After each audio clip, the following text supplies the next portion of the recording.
Imagine si on avait leur condo. Un duplex? C'est une pièce qui a fait un énorme hit à Paris. Mais si on les monte un contre l'autre, jusqu'à temps qu'ils se séparent. Je vais enfin avoir mon walk-in! Demande le divorce. On va vous ouvrir la porte de notre duplex. Dès l'été 2026.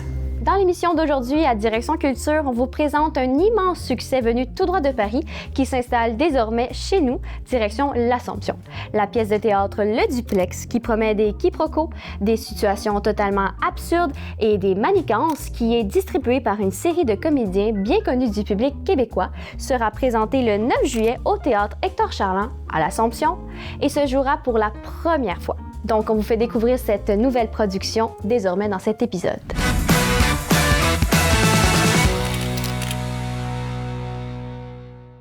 Imagine si on avait leur condo. On a fait une bonne adaptation du texte pour s'assurer que tous les référents, tout ce qui se disait, les lieux, tout ça soit quand même ancré dans une réalité qui était québécoise. Fait que déjà, on a adapté beaucoup de choses là-dessus. Même chose au niveau des personnages aussi. On les a comme ramenés un petit peu plus en lien avec notre réalité ici. Après, ensuite, c'est de trouver comme des façons de... Parce que, évidemment, c'est une comédie, donc trouver comment rendre cette comédie-là accessible pour les gens ici. Les Français ont une autre façon de faire de la comédie, puis ont d'autres référents comiques, donc il fallait trouver aussi des astuces là, pour rendre le texte aussi drôle qu'il l'était en français en France, mais ici, pour le public. On aime beaucoup le jeu physique au Québec, la comédie plus physique. On vient d'une culture de comédie qui est plus de cabaret puis tout ça. Donc, nécessairement, c'était d'un peu d'amener ça un peu plus dans le spectacle. Donc, les comédiens sont appelés à avoir un jeu un peu plus physique que ce que les Français pouvaient avoir là, au moment de la création de la pièce. Autrement, ça a été aussi d'amener des références comme les deux anciens professeurs retraités. On les met anciens professeurs de littérature à l'UQAM. Donc déjà, d'avoir comme ces petits référents-là peut nous permettre de voir tout d'un coup, ah oui, ce type de personnalité-là, on les reconnaît, on sait c'est qui. Donc c'est plus facile d'avoir accès après ça à l'œuvre. Quand j'ai su que François le faisait, là, ça faisait 20 ans qu'on n'avait pas travaillé ensemble. Donc j'ai tout de suite accepté. Ouais. Ton mari pense que tu as une liaison avec le recteur. Il se met un doigt dans l'œil jusqu'au cul. Oh. Tu peux aller jusque-là? Moi, j'ai reçu ce texto-là d'Éric Young pour jouer au théâtre, mais on m'a jamais offert de faire du théâtre en 40 ans de carrière. Donc, pour moi, c'est la première fois. La dernière fois, c'était au Cégep de Trois-Rivières. Une pièce... je sais pas c'était quoi ça. Oui, en 86. Puis, en plus, après ça, j'ai fait je vais pouvoir jouer avec Sylvain Marcel. Voyons donc, avec qui j'ai joué depuis 4-5-0, je fais du golf. Puis après 20 ans, on pourrait se retrouver, en plus, avec Valérie. Puis, fait que ça, j'ai dit oui tout de suite, c'était formidable. En plus que c'est une pièce, que c'est un hit à Paris. Ce qui est différent entre les deux, c'est la langue. Ah oui? Oui, c'est très, très, très différent. C'est sûr que les références aussi, il y a des références dans la pièce qui sont plutôt françaises, donc on a mis des références québécoises, ça.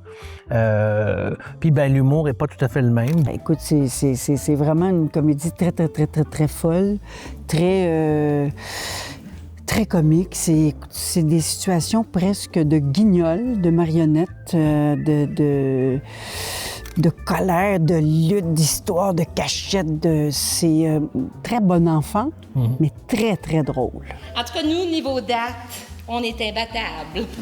Je demande à Michel la date de notre mariage et il me répond du tac au tac. C'est une pièce un peu sur la cupidité, c'est-à-dire puis quelque chose qui est vu comme le monde, c'est-à-dire envier ce que ton voisin a. Ouais. Et essayer de le soudoyer. Donc, je trouvais que c'était quand même actuel dans un monde où le capitalisme est à son maximum. Il y a un voisin envieux en France, ici, en Angleterre, à Nicaragua, il y en a toujours, il y en a partout. La comédie, c'est quasiment une affaire de corps. Parce que quand t'es dans le pétrin, c'est toute l'expression du corps poussée comme... Une fois, j'avais entendu, je sais pas où, quelqu'un qui disait que la comédie, c'était un excès de sincérité. Puis je trouve ça assez vrai. Puis l'excès de sincérité, c'est vrai que ça devient drôle parce que une situation que tu peux la mettre extrêmement dramatique, mais si tu pousses le bouchon vers la comédie, c'est aussi dramatique ce qui arrive à la personne, mais d'une façon exagérée, ça devient très drôle. Je te dirais qu'à chaque show, peu importe la personne qu'il y a devant toi, qu'elle ait beaucoup d'expérience ou pas beaucoup d'expérience, on dirait qu'il y a quelque chose à construire. Donc, évidemment, c'est des acteurs de comédie, donc ils ont déjà plein de trucs comiques en dedans d'eux, ils ont cette expérience-là, mais après, on repart à la base, on parle des personnages, on parle du rythme du spectacle, on essaie de créer les numéros, chaque scène, pour que ce soit le plus drôle possible, tout en racontant l'histoire, tout en trouvant une vérité là-dedans, puis après ça, on le crée ensemble. Fait que c'est vraiment... ça a été un plaisir de faire ça avec eux. Ils ont été disponibles et collaboratifs tout au long là, du processus. À quoi le public peut s'attendre? Bien, à un feu roulant, en fait, vraiment une comédie où on ne sait pas à quoi s'attendre non plus. Je pense que ce qui est vraiment drôle dans cette pièce-là, c'est à quel point le couple des Bergerons, qui est joué par François Mascotte et Valérie Blais, peuvent être prêts à tout, en fait, pour prendre l'autre appartement, celui des Tessiers. Et ça fait des scènes qui sont hyper drôles, un peu folles, puis très dynamiques. Moi, j'avais vraiment hâte de venir ici pour travailler le spectacle, la pièce, parce que moi, j'ai fait des shows ici depuis que c'est ouvert. J'ai fait 7 one-man shows ici. Donc, puis c'est toujours des salles magnifiques, un public extraordinaire. Oui, moi, j'ai joué, en fait, même l'année passée pour le spectacle du Monde des Champs. Puis c'est vraiment le meilleur public là, Ever. Non, mais au Canada. Là. Jamais vu ça. Ah non? Je dirais international. Amérique du Nord? Oui. Ah, international? Oh. OK. Non, vraiment, vous. Scala de Milan?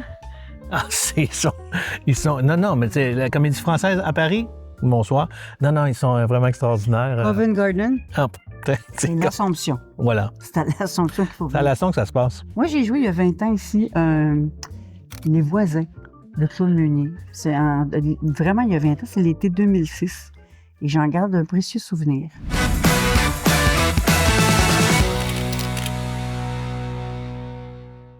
Merci d'avoir été des nôtres. On se retrouve prochainement pour une autre émission de Direction Culture à la découverte de ce qui fait bouger votre région lanaudoise.